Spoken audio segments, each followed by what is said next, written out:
What's up, War Rapport family? It's your boy C-Dub. Today, we revisit the 2024 recruiting class. And even though they have yet to see the field, we make some predictions on who will be a starter, who will be a contributor coming off the bench, and who will be redshirted by season's end. Definitely want to hear your thoughts about it as we discuss on today's edition of the Weekend Tailgate. This is the Weekend Tailgate. Brought to you by Golden's Cast Iron. C-Dub. I Joe. Be Will. By G.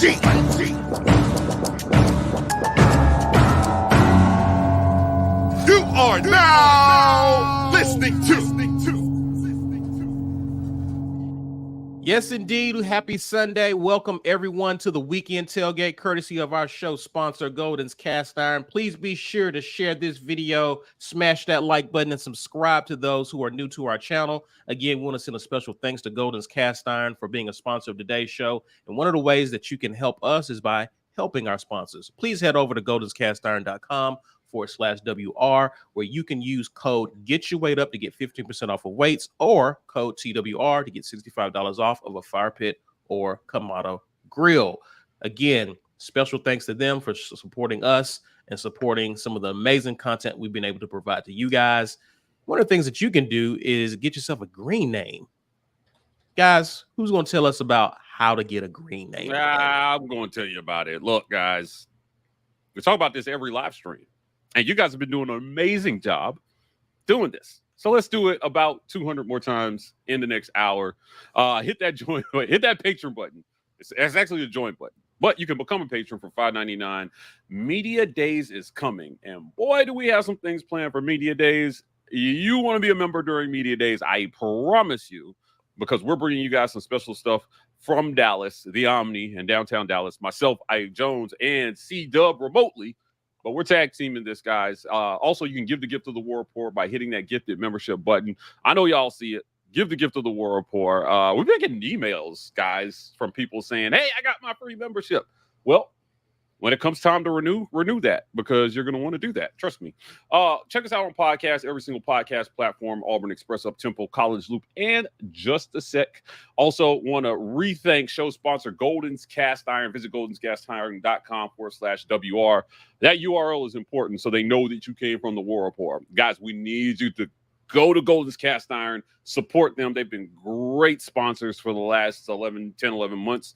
Use code Get Your Weight Up for 15% off your weights. Code TWR for $65 off fire pits and Kamados. Now, I have one of these Kamado grills. As a matter of fact, Father's Day is coming, and I got my dad one for Father's Day. And boy, let me tell you something. We eat on that thing. It's actually quite amazing. Also want to thank show sponsor Manscaped. Speaking of Father's Days, fellas, if you haven't purchased the Father's Day gift yet, you need to.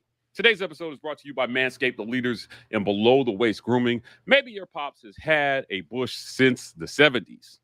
That's okay. Our friends at Manscaped have crafted the total package for his special day, whether it's for the boys downstairs, his beard, or even the best pair of underwear. They do underwear.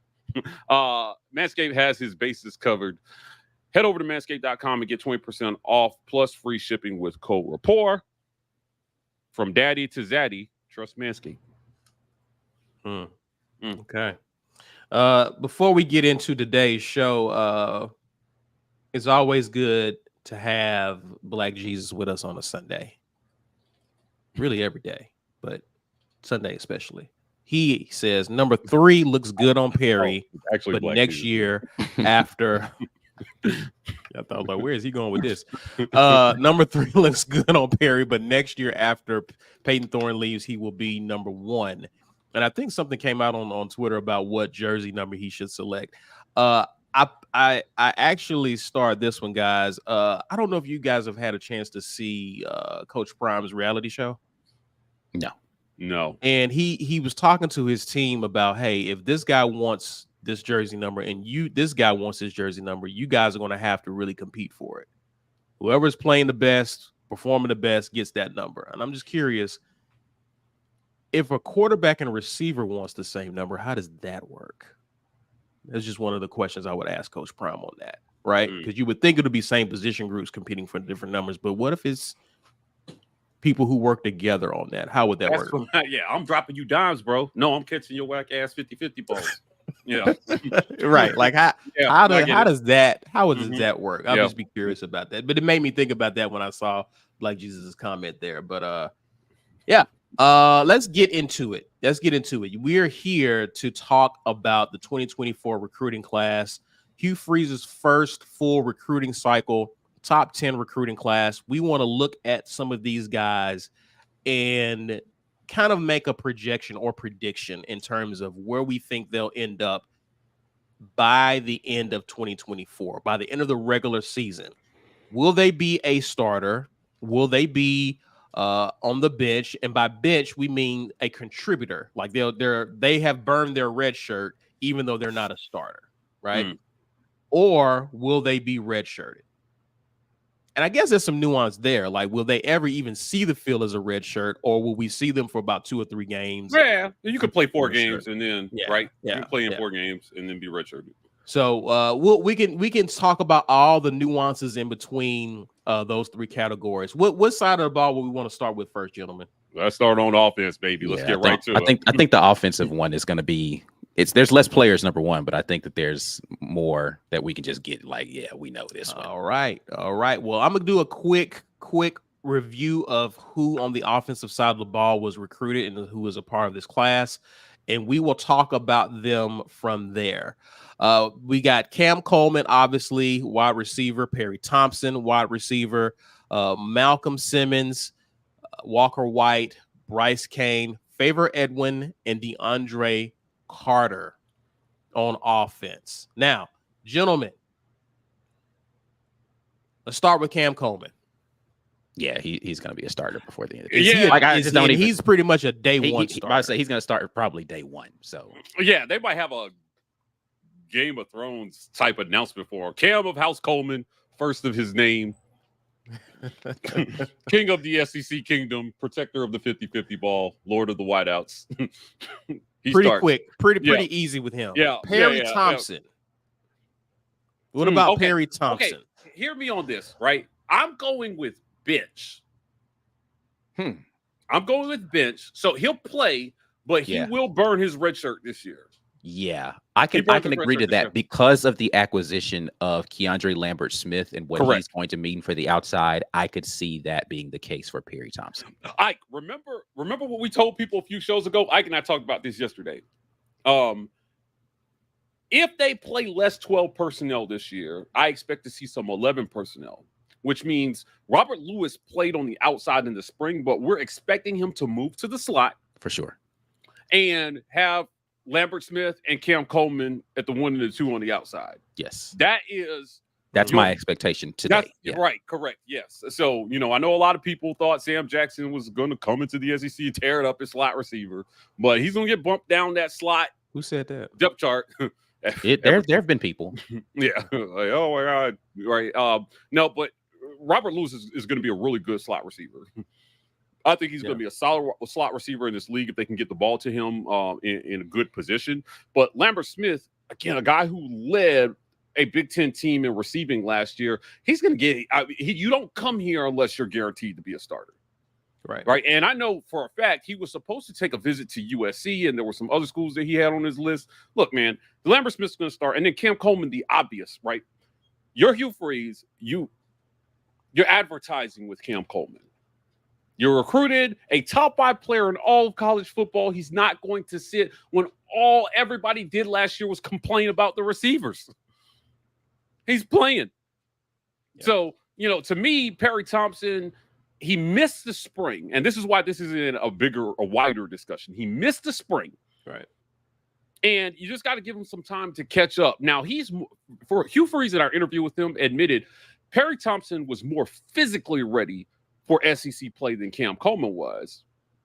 He's got kind of a thicker frame. He's got more muscle. Cam caught up some in the spring, but it will be about this right here, about absorbing the system and figuring out what to do. And if he can be a decent blocker on the outside, he probably sees the field even more. So we'll see, man. I'm excited about Perry Thompson. I just think he starts the year on the bench. They'll get him some time, especially in these first 3 games, right? A&M, Cal, New Mexico. You try him out there and see how he looks, especially in garbage. Hopefully there's garbage time in those 3 games. And we see where it goes from there. But bench for Perry Thompson. Yeah, and this will be a very interesting conversation if the transfer from Penn State didn't come, right? To Auburn. Yeah, I think this would have been that conversation changes a lot without Keandre Lambert Smith. Like the only other scenario that I could see potentially happening is they move Lambert Smith into the slot, right? And then maybe Perry Thompson has an opportunity to play on the outside. But I even think in that scenario, you probably are still going to go to Cam Brown next as the guy on the outside. Yeah, I agree with that too. Yeah, I think. But it does make it a more compelling conversation. Really I did see Penn State utilize Keandre Lambert Smith in like several different places on the field and some of the he played slot quite a bit. He's versatile. So that's versatile. A possibility, but I think he just expected to be the number 2 he guy. preferred to be on the outside because I think he sees himself more as a vertical receiver than a guy who's catching bubble screens and trying to, like, he wants to be a guy that's going to be getting vertical on defenses.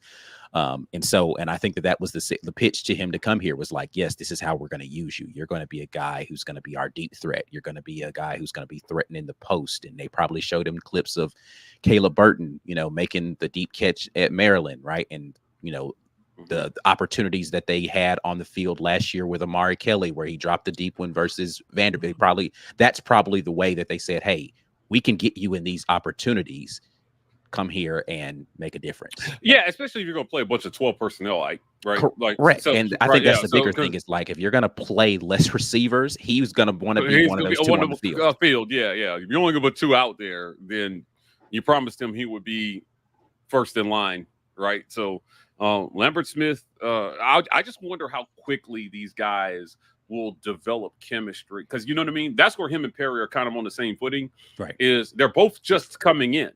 Yeah. Now, I think that Perry has a higher ceiling than Lambert Smith. I'd agree with that. Physically, he's just a different animal. Yeah, correct. Yeah, he's got a higher ceiling, but where are they right now?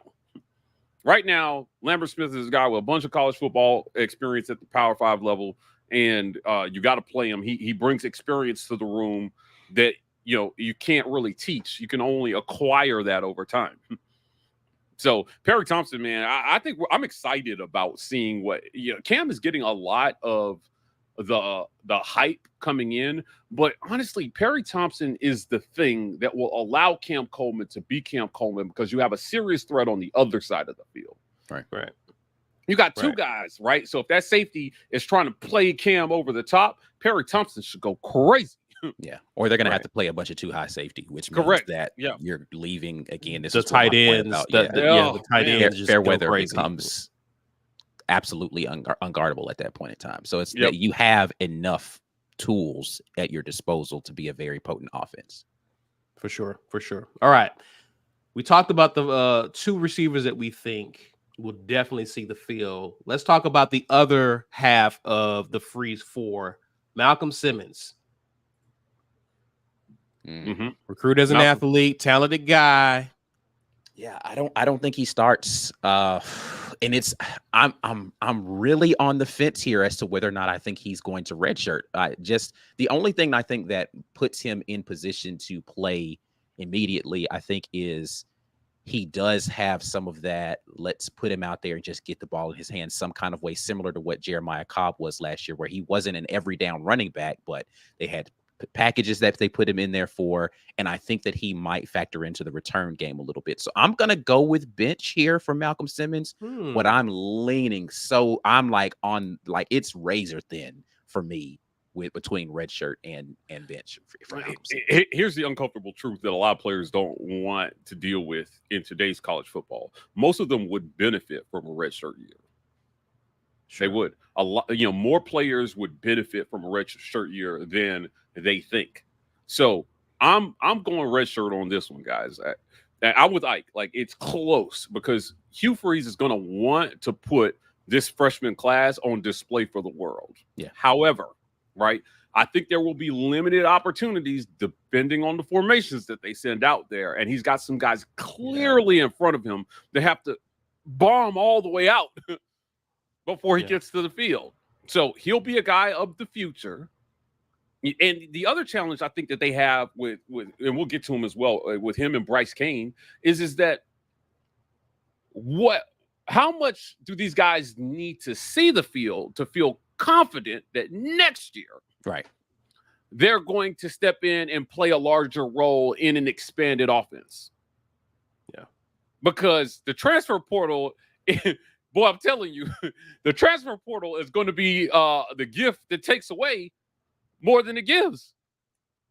Now that you can just willy-nilly transfer as much as you want, they're going to have to get a handle on that at the end of the season. Because I mean, you're Freeze. You're just thinking, I need to sell to these guys to stick around for year 2. And to do that, you need a competent passing game that demonstrates that there will be opportunities in the future. And you need a quarterback who can throw them the ball. So I don't know. Like I said, I think that's going to be the thing with Malcolm Simmons. It's like, if he could redshirt him, he 100% would. I think there's a fair point. I like the point about special teams because to me, that's where I could see him getting onto the field. Sure. But where on special teams? Kick return, more than likely. Yeah, does he give you enough on special teams to warrant burning his red shirt? Like, is he going to be a home run threat? Because if he is, that could be the difference in some games. So you burn that red shirt. If Malcolm Simmons is going to return a kick to win your game, I'll say about the whole. I would have would you put Cobb out there before you put Malcolm Simmons out there? Yeah, but you need 2 back there. You got to have 2 guys back there. Sure. But I'm saying, is there other people who will be ahead of a Malcolm Simmons? A lot of times it's almost like wide receiver. I don't know that either, but I don't know if there's a clear path to him getting on special teams either. Yeah. Again, to Mike's point, unless he's just dynamic, right? That's where is he the guy where he's a big play waiting to happen. You have to put him out there and just dare him to kick him the ball, and if they do, then everybody's collectively like, hey, something about to happen, bro. Like, and if he's that guy, then you got to put him back there and let him have his opportunities. And I think that's an easy way to do that and keep him feeling like he's a part of a contribution. And all right, now next year he's going to become a guy who, we speak like, again, I think there might be sub-package stuff where it's like speed sweeps and, bubble screens type of stuff that they're going to put him in the game to be able to go out there and do.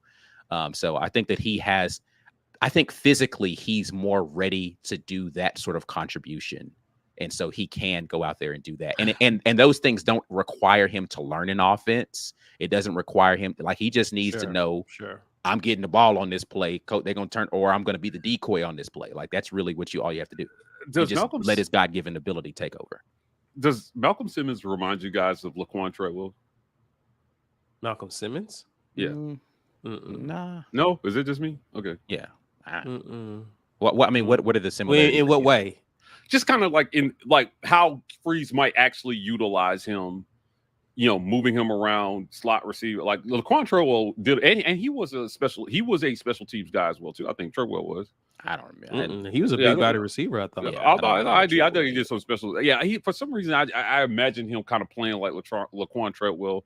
Look, man, Malcolm Simmons is a top 150 guy. Yeah, and there's a lot of pressure on him, man, to make sure that these guys get on the field, see time, and that you can keep them going into year 2. Re-recruiting your roster is every year, man, it gets harder. The way the rules are changing now, they're physically talking about making athletes employees of the state. So, maybe that makes it maybe if you leave, we're not paying your federal benefits. I don't know. I don't know how challenging that will be for players versus coaches, right? Because the same about coaches, but I don't know how easy it'll be to break those types of agreements, but we'll see. Yeah. Bryce Kane. Yeah. This one to me is the red shirt, right? I don't know.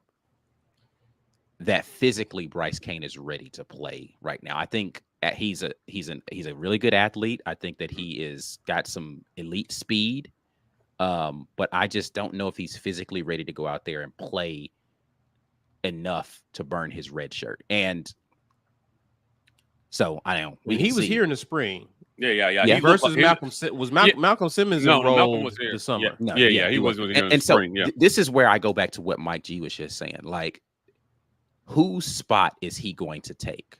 Right? Like, he's a slot receiver, and that and there's nothing there. There's no other place to put him. Right? Like, he's not going to play on the outside. He's going to be a slot receiver. Yeah. You got to go to 10 personnel at that point. You've got So if they're not going to play a lot of 10, and even if they play 10, or right, 0. that means he's got to be number 2 on the depth chart to see the field a lot. And how often are they going to do that?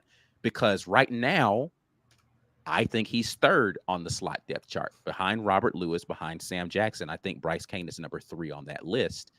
And so that means, and again, we're making an assumption everybody's healthy and everybody contributes to the level to which you expect them to. I don't think Robert Lewis is going to all of a sudden forget how to play slot receiver. Now, I don't think that Sam Jackson today is the best slot receiver in that group, but I think athletically and physically, he's ahead of where Bryce Kane is today. And he's a guy who you can put on the field and use in a lot of dynamic ways. Bryce Kane's a receiver. And so unless he's going to see the field in a special teams capacity, I don't know that he plays enough games to not burn the red shirt. I mean, with a yellow contact jersey, Sam Jackson was out there ahead of Bryce Kane, even in the spring game. So clearly, yes, I agree with that. He's definitely ahead of Bryce Kane. And I don't think you were high. I think you were pretty big on Bryce Kane getting redshirted or not seeing a lot of action in year 1, 2, right, Mike? Yeah, I mean, outside of Cam and Perry, to the point that Ike just made that we've been making over and over again, like, whose spot are they going to take this year? Yeah. I just think it's crowded. I think there will be limited opportunity. So unless they're going 10 personnel or 0 backs, like how are these guys going to get on the field? Right. So, it's going to get tough at some point, but once you find the quarterback that you want for real, if you're Hugh Freeze, then you start running 10 personnel and you put 2 slots and 2 wideouts on the field and all these guys play. Think about it. The future, next year, if you have a gunslinger quarterback, next year, Cam and Perry on the outside, Bryce and Malcolm on the inside, and you lead the SEC in everything passing and receiving related. The only way it doesn't work is if your offensive line just completely fails or your quarterback can't get anybody the ball. Yeah. But these guys are all super talented. If they bust, we might have some problems behind the scenes. But I think, man, we've been saying this about Hugh Freeze, and I just want to repeat it for everybody listening.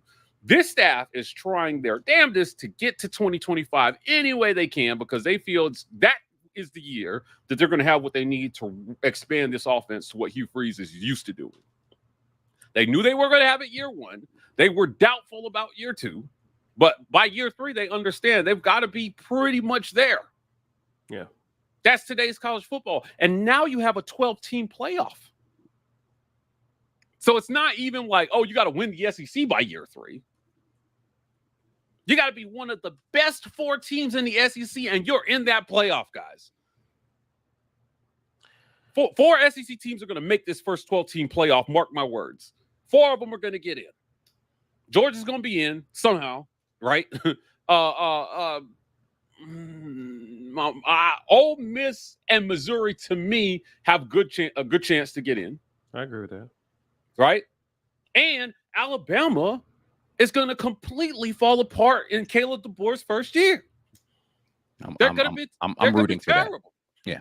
They're going to be awful. I'm joking, but I'm rooting for the down. Well, they're going to be awful compared to what Bama fans are used to. No, yeah. Well, I mean, listen, there might be 3 losses on the schedule for them for sure. They got some tough back-to-back. I don't know, man. Like I said, I think that they've been setting this thing up for 2025. And Malcolm Simmons and Bryce Kane, they're the other half of your backbone for 2025. Cam and Perry immediately, because you need them to be monsters already going in to year 2.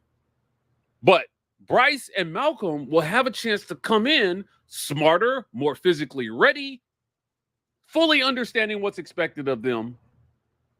So that if you can't sleep on Auburn anywhere in the passing game, 4 top 150 guys, man, at wide receiver. There will be no excuses for whoever plays quarterback. None. 0. Right? Yeah. Like I don't care what you say. Man, they could go back and they could get Sean White, and I would say he should lead the SEC in passing with those 4 guys catching the ball. Come on, man. This is going to be a very dynamic receiver core, and it's what we've been waiting on. Like I'll end on this with the wide receivers. That class that we had with Nate Craig Myers and Eli Stove and Kyle Davis and all those kids that were just, it was one of the, they were saying it was like the 2nd or 3rd best wide receiver haul in the country that year.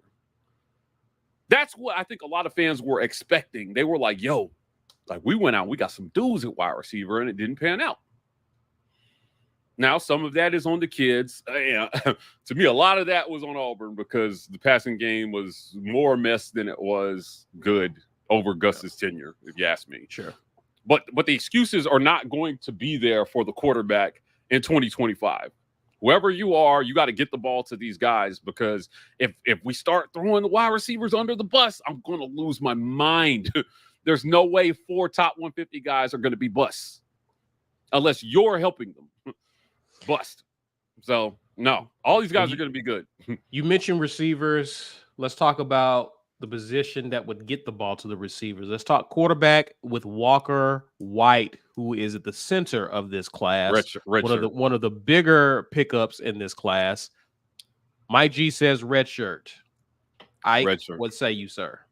Yeah, I don't see how he sees the field enough this season. Again, the assumption here is no injuries. Correct. He's not going to be QB2 going into the season. So even if the predicted downfall of Peyton Thorne by a lot of people who don't seem to think that he has any prayer of being serviceable as a quarterback, like, again, and I'm using words very intentionally here, people don't even think Peyton Thorne can be serviceable as a quarterback, therefore he will be benched.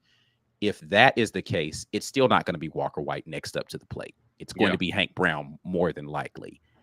And I believe in Hank Brown enough to believe he ain't letting that go if he gets in. So, really? Not the gunslinger. If Hank Brown gets an opportunity to play next year, hot take it 28 minutes. If Hank Brown gets the opportunity to play next year, he ain't giving it back up, bro. That's it. That's as far down the depth chart as we're going. We're done at that point in time. I listen. I love that take.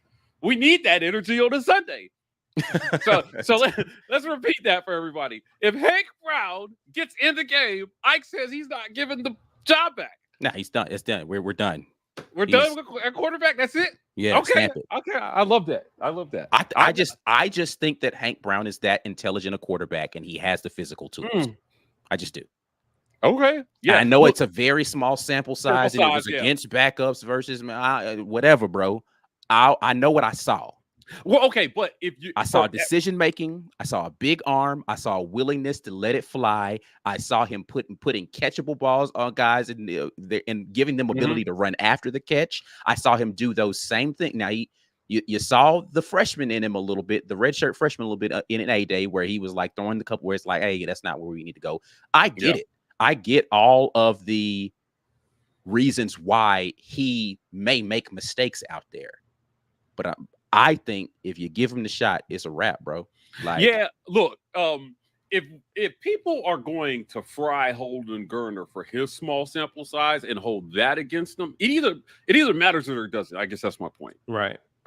You know, no, Hank has not played a lot, but he can only do the best with the reps he's given, and he went out there and he did it. So if you're going to say that doesn't count, then when Holden didn't count either. Right. That's how I feel. It can't only count when it's bad. He went out there and he did well. He got, what did they give him? 9 throws? Yeah. He completed he completed 7 of them. 7 to 9. Yeah, for over 100 yards. And I think too, at the very least, what Hank does is he gives you hope that if you put him in, he's going to go out there and try to make a play. Not that all the other kids aren't, but we've seen examples of him coming in and making something out of nothing. He thinks of himself as a gunslinger. That's what he said. I said, "Is Hank Brown a gunslinger?" He said, "Yes, sir. Yes, sir, I am." I said, "Okay." He said it with the country accent. I don't do a good country accent. He's proven that for sure. Yeah. I think he'll sling it out there, and then that throw to Cam Coleman on A-Day to me exemplifies what you should expect Hank Brown to be. He said, "I was watching. I saw the safety set his feet, and I was like, uh-oh, you don't want to do that. I know where I'm going with the football." And then he laid one out there that Cam could catch. I think that's what a lot of people thought Peyton Thorne would do last year, because he that 40-yard deep ball he's thrown fairly well during his career. So you should see some of that. And I don't know. Like I said, it's hard to talk about this in terms of like injury. So like we don't really talk about that how he gets to the field. You know, like I said, I'm only going with the scenario that Peyton Thorne doesn't play well and they bench him. If that happens, I think once Hank gets in there, then there's your quarterback. Either way, Walker White is redshirt. Yeah, he's redshirt. Yeah, he's redshirt. Yeah. Wait. Do you think though that it will matter when he gets the job? Like, you know what I mean? Like if he has to come in versus Georgia, he's gonna be a dude. I think they're gonna have leniency on him if he has to come in a bad spot. I don't think you penalize him for being an emergency QB.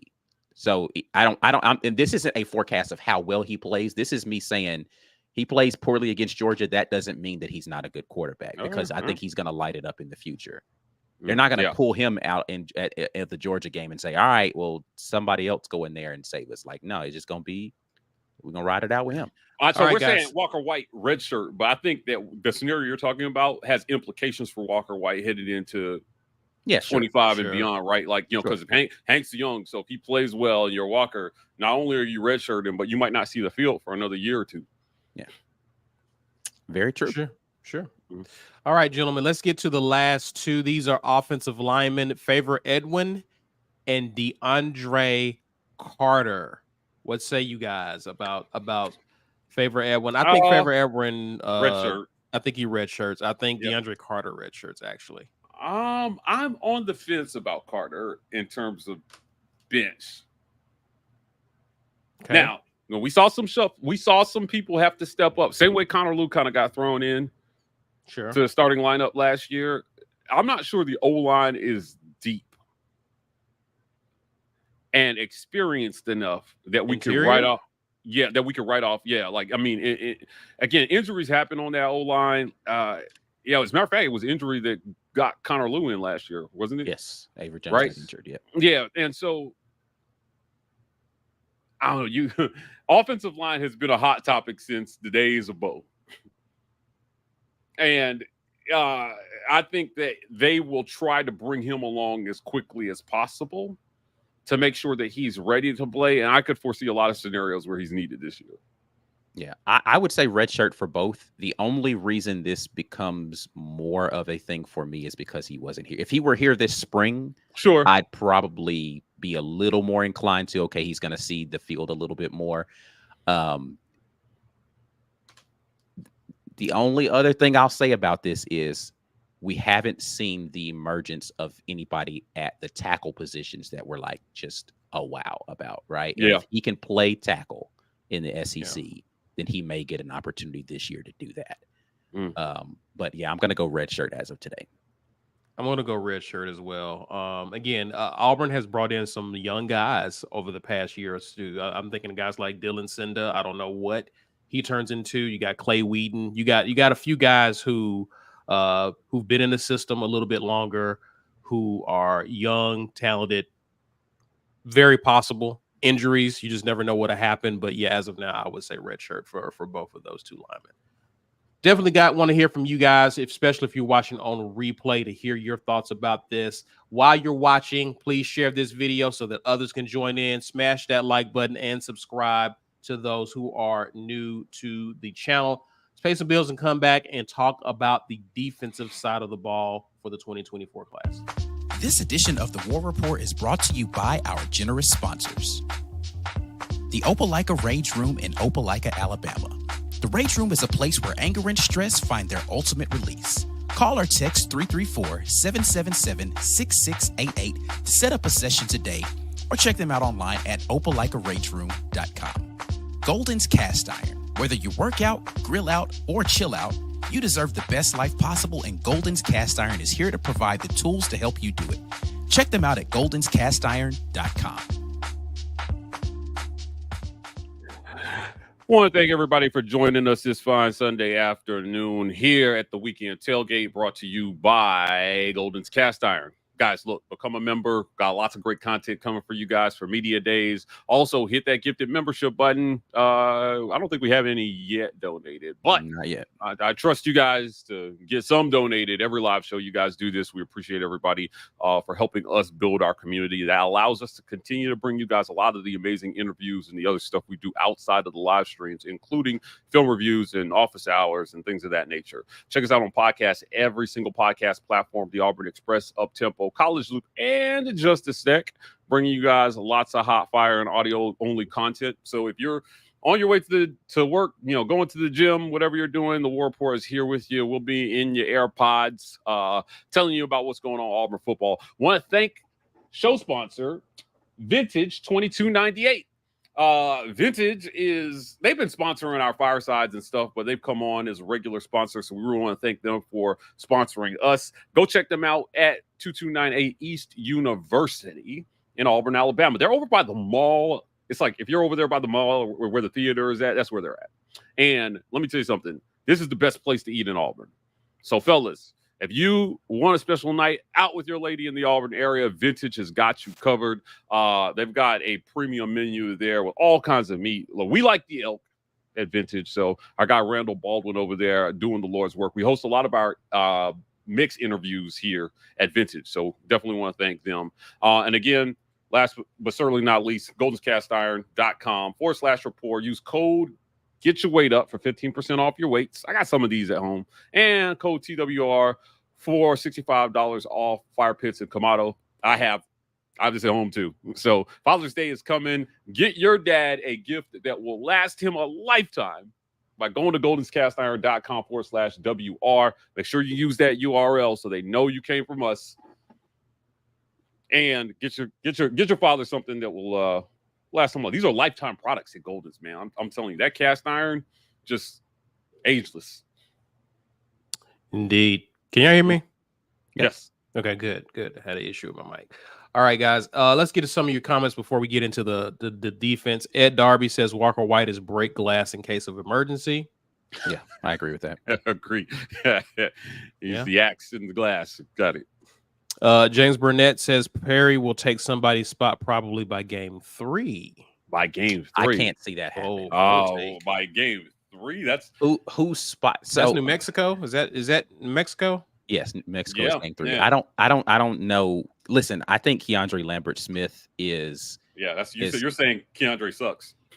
Yeah, I think he's a Power 5 wide receiver, and he's shown that he is. So that spot's not getting taken. And again, I don't personally see them forcing Perry to play a slot receiver spot just to get him on the field. So I think Robert Lewis is fine where he is. So the only other person spot who he can take based upon who we think is starting is going to be Cam Coleman. Yeah, and that ain't happening either. No. You're going to have to see some injuries in fall camp season. Yeah. I think for this to be, I don't think I think he sees the field. I'm not saying that he's not going to see the field. He 100% will play this year, and he will burn his red shirt this year. Yeah. What I think likely how you see more of him is personally just me. I think that Peyton Thorne is playing well. They trust him to air it out a little bit more, and they start to open up the offense a little bit more into 10 and 11 personnel, and you see more of those guys, right? Yeah. So they need more plays on offense. Right, they need more plays on offense. They got to do better on first and second down. But at the play rate that they had last year, it's going to be really hard for Perry to see the field. But they need to get closer to like 80, 85 plays a game so that you're running more offense and there are more opportunities for these guys. But all those 3 and outs, man, really make it hard on the backups to see the field. Yeah. Yeah, for sure. And I think this kind of gets into the question that Lawrence Robinson asked too. Does the potential tempo that Hugh likes to run gets more wide receivers playing time? Yeah. I, But I'm I telling you, think it depends on this is kind of your point that you're making, Mike. Yeah. It depends on quarterback, man. If Peyton Thorne is second year Michigan State Peyton Thorne at 2,600 yards, then yes, the pace will be great. As a matter of fact, we talked about it on this last show. If we get 3,000-yard Peyton Thorne, 10-2, and a playoff berth. I think that yes, this will be the case, but again, it's for me. I have to look at it more about number one, historically, what happens in these scenarios. Just because you're playing at pace, you also are doing that to not sub, right? So you're not going to be running guys in and that's good. That's right. A lot, and you're really only going to rotate in about 6, maybe 8 guys, right? And what we're talking about too is about like where they fit into the offense as far as what spot they're going to be playing in.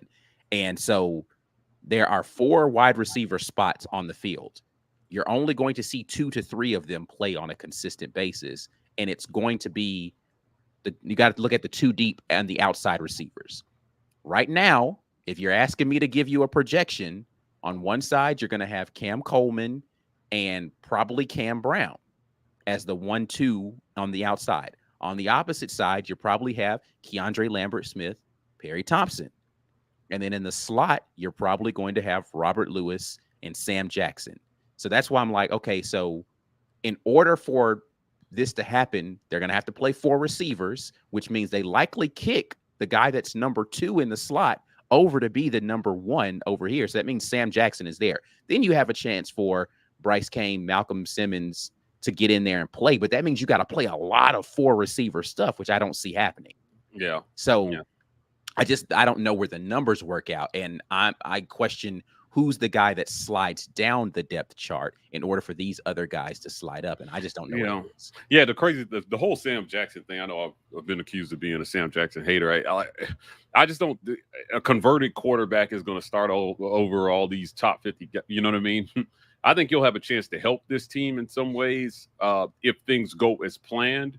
But if they run into some snags and they need fresh energy in there, you're going to reach to that wide receiver class, and you're going to get those guys on the field, and you're going to see if they can make plays. Same way they didn't even let Holden finish out the bowl game, right? They couldn't even give him a whole half, right? After they pulled Thorne, they gave him a couple drives, and they were like, all right, Hank.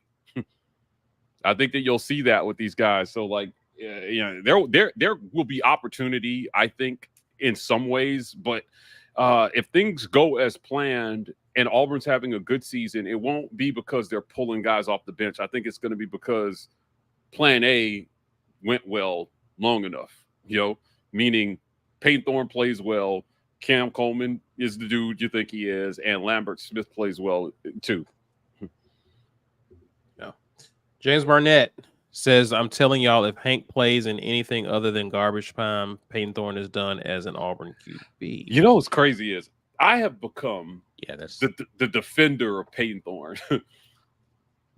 And it's wild to me because I was accused of being the hater of Peyton Thorne, and I never was against him. I just felt like, hey, you brought him in here to raise the floor, and that didn't happen. Now we have more insight into why that didn't happen, but I'm expecting Peyton Thorne to play well this year.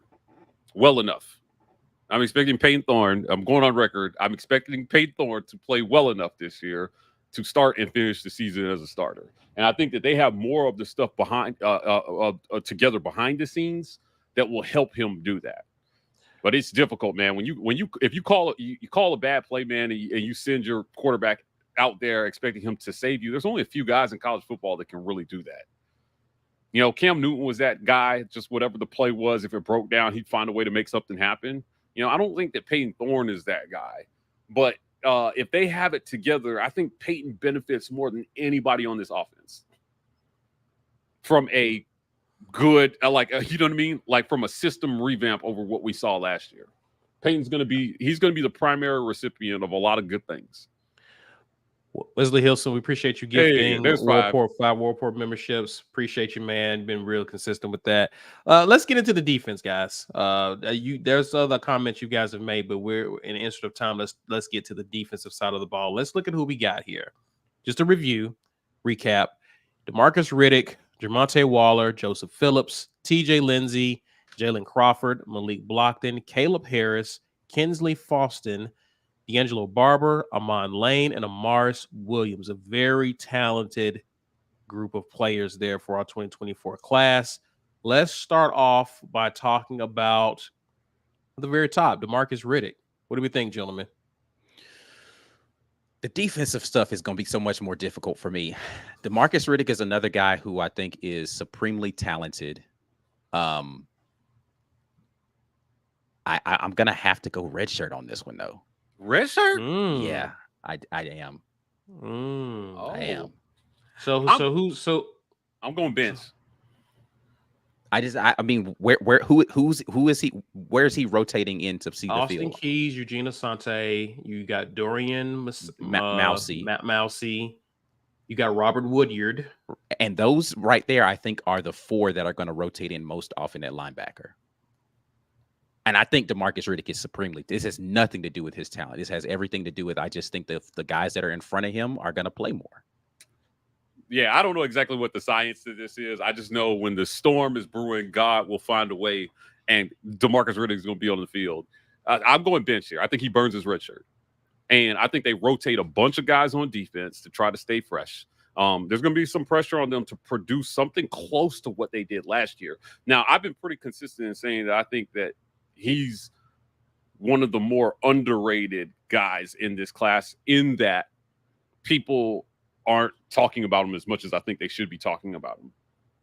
Yeah, I think a lot of the hype is just on the wide receivers, and he's absolutely a supremely talented guy. Oh man, yeah, I don't. Wasn't there some positive stuff about him coming out when he was practicing during bowl prep? Yeah. Listen, I think DeMarcus Riddick finds his way to the field somehow, but he might be a guy that you see contributing at a decent level come mid-season. So yeah, I'm going bench on this one. I can see Ike's point of view on Redshirt though. I think it's completely plausible. I'm going out on a limb here, just saying he jumps up the pecking order. Here's why I lean Ike's direction. I want to ask you guys, of the freshman linebackers, is he the first one, if there is someone, to get into playing time and be someone off the bench? Yeah, and you got DJ Barber right there too. Yeah, sure. I mean, and DJ's really good, right? Yeah, that's what I'm saying. Like state championship saving tackle on, what was that kid's name? Lacey, the one that went to Texas? KJ Lacey. Yeah. He's still being recruited to Texas. He hasn't gone yet. Oh, yes. Is he really? Yeah. He was last year was his junior. This is his senior year coming up. Oh, okay. Yeah, I got 25 recruit. Yeah, okay. Well, hopefully he won't ruin his life. But look, there's the Riddick. DJ Barber is good. I just don't. I think DeMarcus Riddick is different. Honestly, I just think he's different. And I mean, I don't disagree with that. Once he gets a chance, there's going to be some set of circumstances. I'm not telling you I know what that is. I just feel like this kid is going to find he's going to impress the coaches, and they're going to put him in position. And one of the things that DJ Durkin and Charles Kelly have quietly been saying is that they are looking for guys to come up and supplant. Like, they want dogs. They want kids who want to start, who believe they're going to start. Yeah. Year one. That's how you build depth in a program, is you have to have guys that come in that are good enough to play, but it's just you have really good players in front of them, so they don't have an opportunity. And we have not been able to say that at Auburn in a while. Yeah, they think Riddick is one of those kids, which is why, again, so I'm like, if any kid on defense is going to have a chance to jump talented people in front of them and just be that much of a standout, I personally think it's DeMarcus. But, I mean, like I said, we'll see how these guys, as we get closer to camp, we're going to get more reports about how these guys are absorbing the system that they're trying to implement. And, knowing what to do has a lot to do with how much playing time they see. On paper, there you have a 2 deep already in front of DeMarcus Riddick, right? However, I already know from this position alone, it's been difficult to keep this room healthy throughout the course of a season. And it's almost as if someone is definitely going to get their name called. I'm going to lean towards bench for DeMarcus Riddick, just off of what we know to be true historically, or just in recent history with the line. Well, like I said, all of my assumptions are people stay healthy, and I know that's the ideal scenario. But yeah, which is fair. It's just knowing this room, bro. It's just like we're like, man, are we going to have enough linebackers? Thankfully, this year I think we do, and I think some of these young guys may get their name called because of it. All right, let's get to the next name here. Jamonte Waller. Now, this is an interesting one here. Not really interesting. I think I have an idea what you guys may think about Jamonte Waller. He was Mike? committed to Florida. He was committed to Florida. That is correct. I heard an interesting story about this kid that was very, very encouraging about the type of person he is. But see, again, I'm in between. We knew this was going to be a much more nuanced conversation on defense between, like, bench and redshirt. I'm going to go redshirt, but just barely. This could go either way. I don't know. Let me think about it. I yield the rest of my time to Isaac. This one's tough for me. Because Auburn just got the transfer kid over. What school was that he came over from? That's going to be the edge. State. Yeah, and so that makes it more interesting for me in this scenario, because had they not gotten the transfer edge player, that's a good point. I forgot about him. Then it would have been bench all the way. Like he's not gonna start over J Mac. Let me just start there, right? So starter is not the option for Jam, because J Max is that dude. Like he's that good. Yeah. So the only options for me in this scenario are going to be bench or redshirt. And I'm going to go bench. Keyron Crawford. Keyron Crawford is the guy. Crawford is what I'm talking about. I'm going to go bench on this. I think he plays enough to burn the red shirts. Yeah, I think he plays enough to burn his red shirt. I'll go bench. Okay. I'm going bench with Jamonte as well. That one is like another razor thin one for me though, like where it's like I can plausibly see either of those two scenarios, but I think that he's ready to go out there and play. You get him out there and let him just be a sub package. All right, it's 3rd and 12. Just go out there and get the QB, man. Like that. Like you don't have a whole bunch of other stuff you got to think about. We need somebody who's going to be a monster off of this edge to go get a quarterback sack late in this game. Put him in there and let him go get to it. I feel that. I'm with it. What say you, Mike? I mean, I'm going redshirt, but I'm on the fence with this one. I really am. I think that a lot of the defensive guys are going to have a chance to contribute because, in general, you rotate way more guys on defense. It's going to be about what, to Ike's point, kind of like, hey, is he going to be physically ready enough that when you need a guy that you could just go out there and unleash? Remember what like Carl Lawson was like his freshman year? Yeah. Right. It was just like, listen, he's a freshman. He was a true freshman, but you could just put him in a game and unleash him. And in that Iron Bowl, he had some critical stops. Yeah. It was literally just find the guy with the football and tackle him. Right. Yeah. And he's going to be, what's the other guy's name? That was D Ford ish, like where it's just like, man, you know what? He's just a beast to try to keep away from your quarterback. Mm-hmm. Let him just go out there and point him at the direction of the QB and say, go. This was a big flip. Waller was a huge flip from Florida. Well, I don't know. Was he technically a flip or was he? No, he was a flip. Yeah, flip. Yeah, he was a flip. He was a flip. So yeah, I like Waller. I think, but I'm going red shirt. Ugh.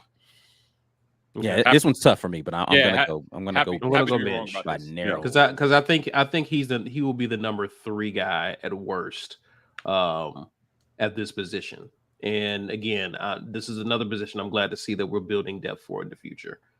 So I'm going to go with benched here. I think he will see the field some, but there's no pressure on him to have to be the guy or be one of the guys in year one. So this is a very ideal scenario for Jamonte in year one. So I'm going to go bench. They burn his red shirt, but he's getting experience behind 2 guys. Joseph Phillips. This kid is also playing. I think that he's listed as an edge on the website. He's an edge. He's in the edge. This is a room now, this is a too. red shirt for me. Redshirt. Yeah.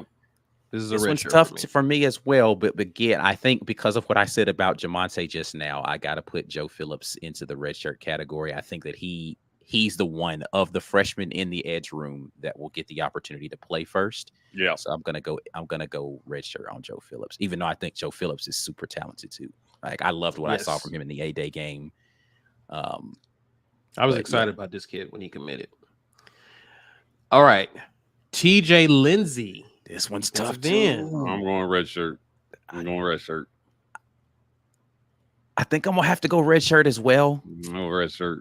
But good Lord, man, watching TJ Lindsey just run at his size is so crazy, bro. Like, if you guys haven't seen me do any of the film breakdowns from the A-Day game, if you're a Green Name, you can go watch that. TJ Lindsey running at full speed, trying to run down Walker White. I was just like, what? Who is this massive human being running this fast? Like it. I was like, yo, you're not supposed to, like, at 3-something, you're not supposed to run that fast, dog. Like, what are we doing?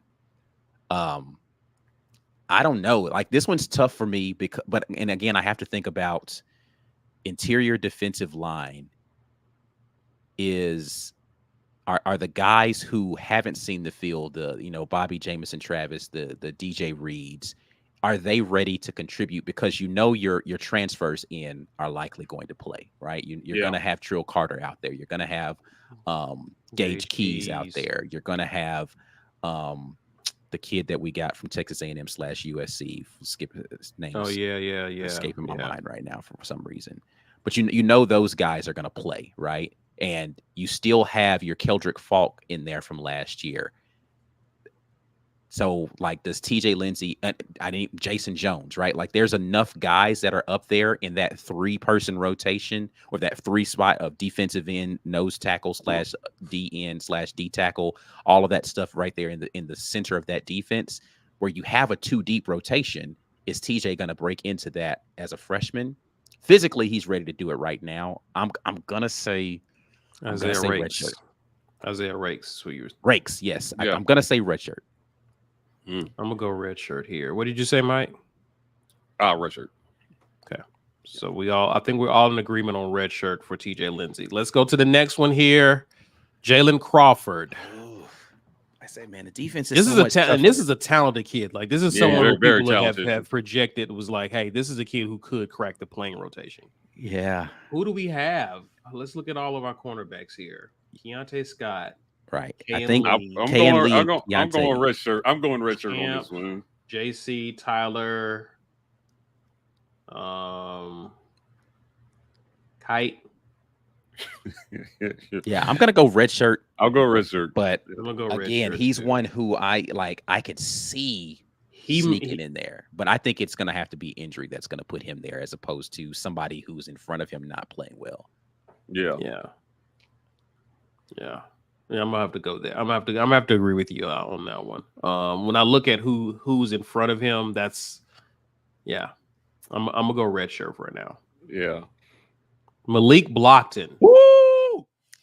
Okay, He is the reason TJ Lindsey. He is Yeah. the reason TJ Lindsey to me is redshirt. Like, when Yeah, I yeah. weigh out which of the freshman defensive linemen is going to play, I Yeah. think Malik Blockton plays There before is TJ Lindsey does. Zero chance Malik Blockton doesn't burn his red shirt. Yeah, I don't think None. he's going to be a starter, but I do think Yeah, that he yeah. burns the red He shirt. burns- He's Yeah. going to be by the end of the year. Yes, he's going to Yeah. be heavy, and he's going to be in the rotation for sure. Malik Blockton.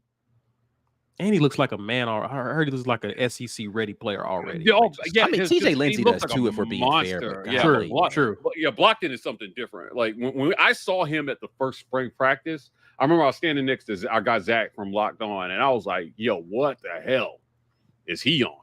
Yeah, he's on some super creatine or something. But that guy looked monstrous. So Malik Blockton is going to contribute this year. If he stays healthy, he's going to contribute this year. And they did such a fantastic job recruiting this class. Listen, you got to be able to get after the quarterback. You got to be able to bring pressures from the outside and stuff the inside. And that's what they're building this D-line to be able to do. right? This defense in general. That's what they're building to be able to do. Blockton looked nuts to me, man. He's gonna be a freak. He's gonna be an absolute freak. So yeah, he's a strong bench. And when I say strong bench, I mean like he's gonna contribute this. Yeah, he's gonna contribute a lot. Yeah. Like people will be excited about him dominating the SEC going into 2025. That's how much potential he's gonna show this year. Mark that down, dude. He's gonna be nuts. Okay. Caleb Harris. I'm going red shirt here. All right, red shirt on this one. Stay with Kinsley Faustin to me. Red shirt. Yeah, I'm gonna have to go red shirt. Yeah, for Caleb. And I think I actually really like Caleb a lot just from watching his tape. I think he's impressive. But yep. Yeah. Okay. Mike says the same about Kinsley Faustin. Yeah, I think he's red shirt. Yeah, I think Kinsley likely is going to be a red shirt. Yeah. D'Angelo Barber. I'm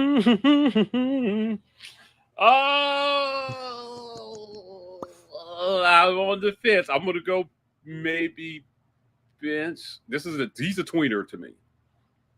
Really, really solid tackler. So you can see two linebackers. Yeah, it's just weird, man. I think they're gonna use a bunch of guys. But are they gonna use them 4 games worth? Yeah, I'm gonna go red shirt. I'm going red shirt. And I think similarly to how I just said about Hank Brown, if Barber sees the field, he ain't coming back off of it. Like if somebody goes out there and gets hurt and Barber goes out there and he starts playing, he just going I just think Barber's he's just a football player, bro. Like he don't have all the measurables and he just plays football, man. Yeah. And when he gets his opportunity, he's gonna be out there cracking heads, bro. Like he's gonna be one of those guys in the middle of the field where it's like, nah, man, you don't really want to see him in the A gap. Yeah. All right. So Mike, you're sticking. You say red shirt. Red shirt. Okay. So you changed the red shirt. I think we're all in agreement on red shirt for DJ Barber. Amon Lane. I'm going red shirt here. Yeah. This is a really talented kid, by the way. He's a super talented kid. Yeah, I think this entire class. I don't think there was a dud in this class. Yeah, I want to say Amon Lane. Will he have a chance to contribute this year? He's not going to be a starter. Yeah. No. Some of these guys I'm just in between on. It's tough. The DB again should be one of the strengths of the defense. They should be one of the strengths of the defense. Yeah, Lane, I don't know who he plays over, right? Because I think Peyton Lee is just that good. I think Keontae Scott is solidified as a starter. Can he be in there and be a slot corner? Maybe. Like I'd see Jalen Crawford being in the slot before I see Amon Lane. Yeah, right? But man, he's and another reason again, he's another one of those guys. If he had been here in the spring, maybe I'd lean a little bit more towards that. For our guy lying in a robe here joining, if you missed it, like the distinguishment we're making between starting and benching is that like if they're going to be on the bench, are they going to play enough to burn a red shirt? So you can play it up to 4 games and still preserve that year, right? And so if he's not going to, he's going to play. He could be off the bench, but is he going to burn that red shirt? I don't see it. I don't see it this year. I think they try him to see. Yeah, there's going to be opportunities. There's going to be opportunities for a lot of these guys. But yeah, I don't think he burns his red at some shirt. point. Yeah, I don't know if it's enough. Burns his red shirt. Yeah. Hugh Freeze is still kind of old school in this way. Unless you're like a Cam Coleman type, right? He'd rather have you the extra year. It's just that college football has changed so much. So you're trying to get your young talent on the field because patience is going to be a little bit more difficult. And you're going to help them be patient, you're going to see money flying everywhere. Like they're going to try to give these guys every single reason to stay by saying, hey, look, we wouldn't give you all this unless we believed you were going to play down the road. But I don't know. It's just become kind of a necessary evil to college football to say, hey, let's leverage some cash to get them to just be patient so we can develop them and they don't jump to our rivals. So Amon Lane, I mean, what was he committed to Nebraska? I don't remember I where don't he was. remember. If he, I think he was Was he the kid committed that to was Auburn. He committed to Auburn early in the recruiting. early in the okay, I might be Yeah. thinking about somebody else. Yeah. So yeah, Redshirt. yeah, Secondary should be good. Secondary should be really good next year. Yeah. I think they're going to be good for some years to come, as they've been in the past. Amaris Williams. This is another one that's extremely talented. Yeah, I'm gonna go redshirt on him though. I think again, like for me, I have to look at the other spots where or the places where he could fit in. And right now he's a defensive end, right? Like, and so the D end that we have on the a little, but I think what they want him for is the speed, right? Like, Okay. and so if he's going to play, it's going to be a sub package thing.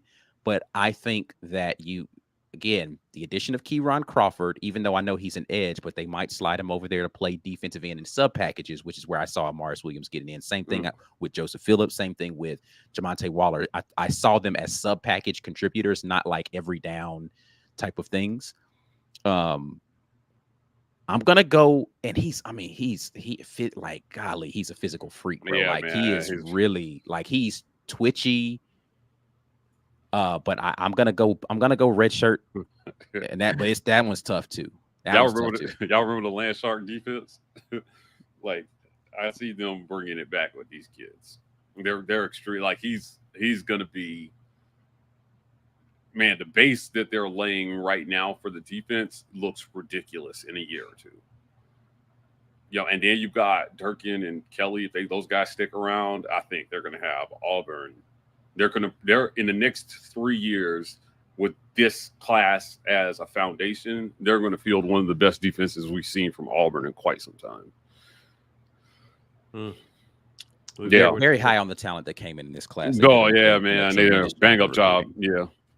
Yeah, but yeah, so for the day, well, I'm gonna go redshirt on, and again, I think Amaris. That's a good thing too, right? Yeah, I think it's if they're patient, it's a wonderful thing. Well, no, I'm talking about just for Auburn in general. It's a good thing that we're talking about so many talented kids not having to see the field this year. Yeah, right. This is a positive for Auburn because if you got to get too many freshmen off the bench, man, you suck. Like, and I think that there's still talent here, and they've done a good job through the portal and trying to plug some holes. But the defense has been pretty good for a while. They've done a good job. Even under Harsin, I thought that the defense was pretty decent. And Hugh Freeze just has to try to build on that. But the base of talent has come up so much. So you have a higher floor from which to start building on these kids, right? You have a higher development floor. So you're not starting as low as you once were with a lot of them. And man, if they pick up what you're putting down, you've got a proven coordinator on that side of the ball in this league. Why wouldn't they be really good? Keeping Ike made a good point. Keeping them here is going to be crucial, right? Well, here's the thing too. Like, man, we're so bereft of good recruiting classes that we're scared to lose players to the transfer portal, forgetting they can recruit more good players to come be at Auburn, right? And you can't coach in, which is why a lot of coaches hate the transfer portal, which is why Coach Hugh Freeze, like he's really, I think, committed to trying to build this program through the collegiate ranks is a difficult proposition in this day and age because these young men can just jump in the portal and leave. But you can't coach from that place of fear of, I gotta play this guy or he's going to leave if it's not the best decision for your football team. Yeah, every school every school at the top is dealing with that though. Yeah. Right. You just don't hear about them as much because those schools continue to win. But Alabama and Georgia, they have 5-star talent and leave their program every single year. Yeah. But to Ike's point, Auburn has been bereft of talent and development in certain areas. So every time you get one, it feels like we can't lose this guy. Well, if you're going to be one of the better programs, get used to it. There are going to be not enough spots every year for all the talent that you bring in.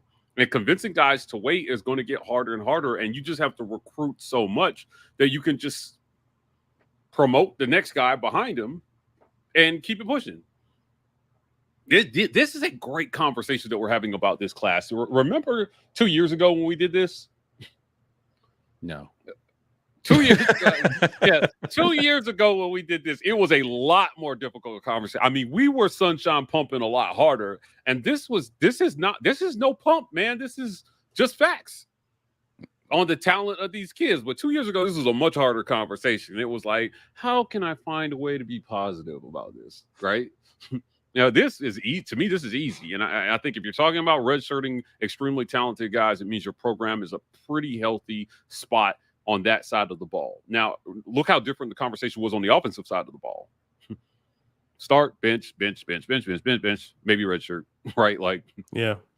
Lot more benches and starts on the offensive side of the ball than on the defensive side of the ball. But they've been doing better on the defensive side, so I think it's pretty clear they've got a solid foundation defensively. And if they can continue that from last year, they held 6 opponents to 2 scores or less last year. It's a great place to be, and they should have won at least 2 more ball games.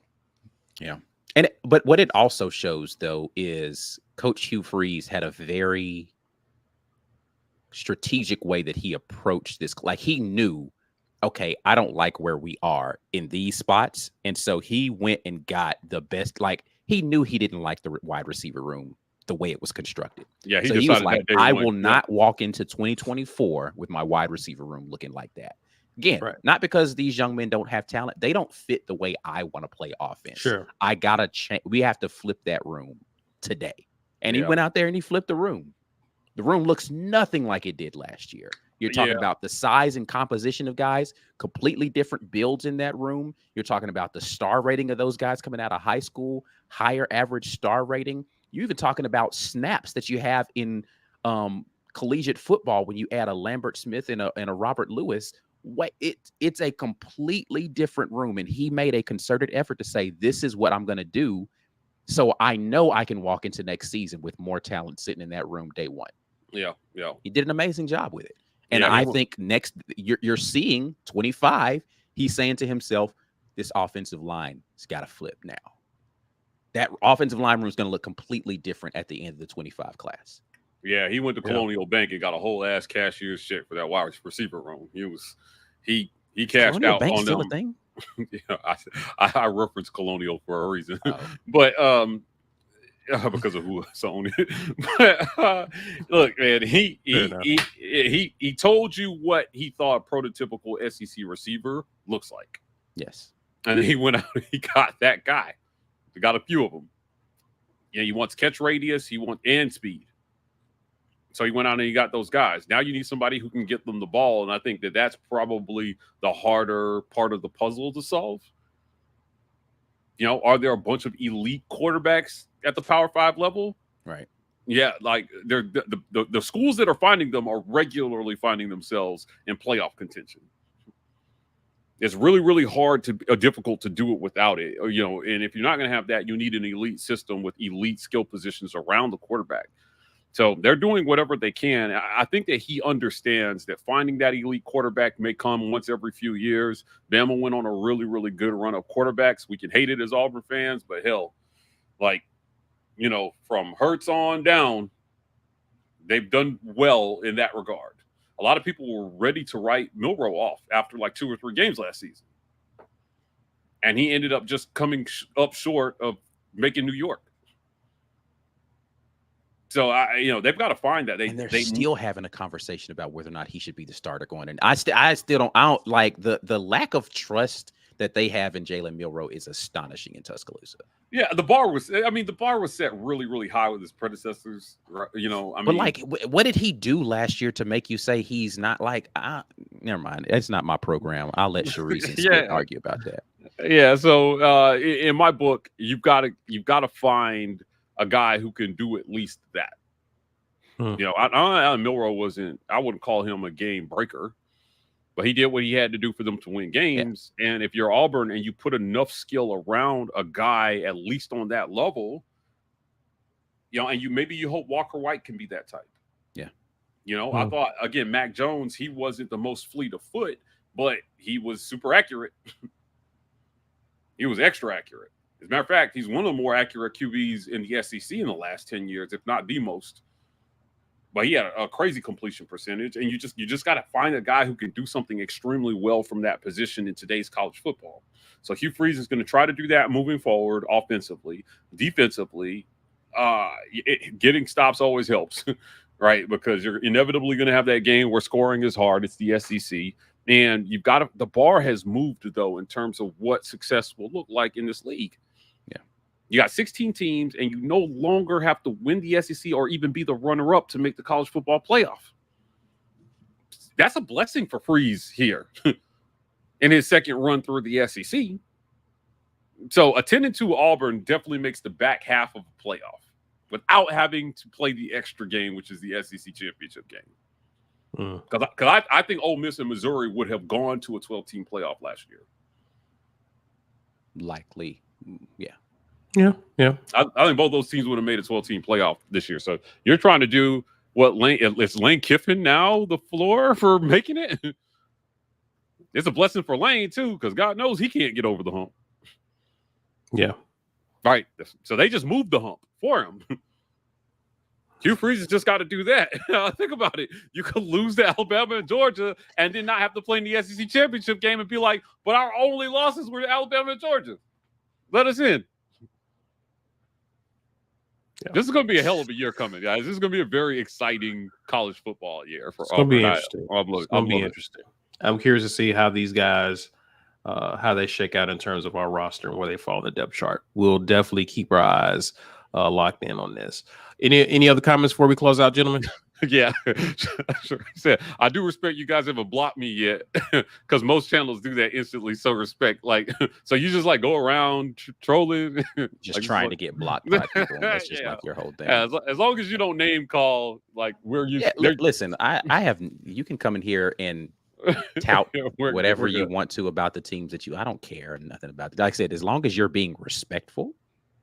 Say whatever you want to about that team over there on that side of the state. That didn't bother me. Well, yeah.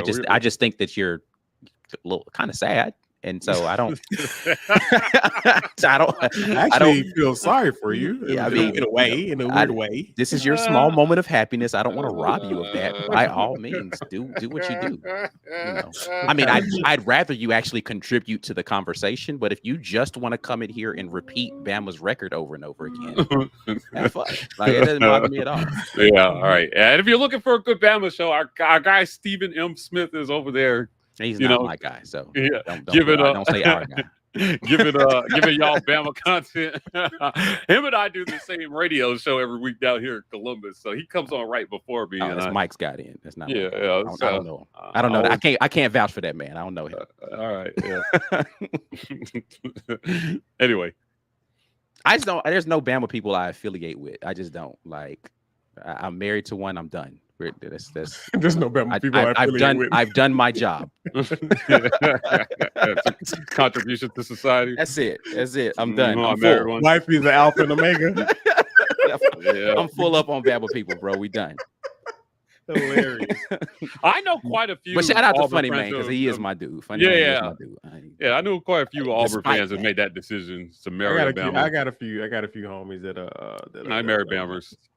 It's unfortunate, but charity work is important to the core of society. Community service. Anyway, you can do some community service by signing up as a Patreon members. $5.99, Carice. If you're gonna be in here, you might as well just get a green name and hang out with us. We're fun. See, we did block you. You could also give the gift of the War Rapport. So if you subscribe to our channel, Carice, you might be on the receiving end of one of these gifted memberships with all that engagement that you're giving us here during the live cast. Look, check us out on podcast, audio only, bringing you guys the Auburn Express, Uptempo, College Loop, and Just a Sec. We got lots of great stuff over there. Please go listen to those guys and us. Want to thank show sponsor Golden's Cast Iron. Go to goldenscastiron.com/WR. Make sure you use that URL. Use code Get Your Weight Up for 15% off your weights and code TWR for $65 off your fire pits and Kamado grills. We'll be grilling on a Golden's Cast Iron grill for Father's Day here for my pop. Get your pop one. Also want to thank show sponsor Manscaped. Manscaped.com. Use code REPORTER. Get 20% off plus free shipping.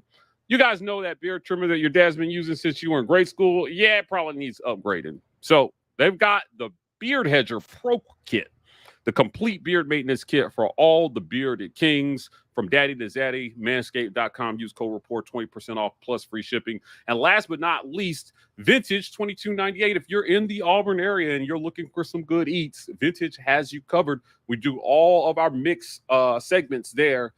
Vintage and Golden's work together on our firesides. They've been a great partner. Our guy Randall Baldwin over there running the best restaurant in town. Visit them at 2298 East University, Auburn, Alabama. Before you get out of here, please be sure to share this video, smash that like button, and subscribe to the channel. You can find us on social media. That is IG and X at The War Rapport. You can find us on TikTok at TW Rapport. So for now, guys, we will definitely catch you throughout the week with some dope content. See you on the next live. Enjoy the rest of your weekend. And as always, War Eagle.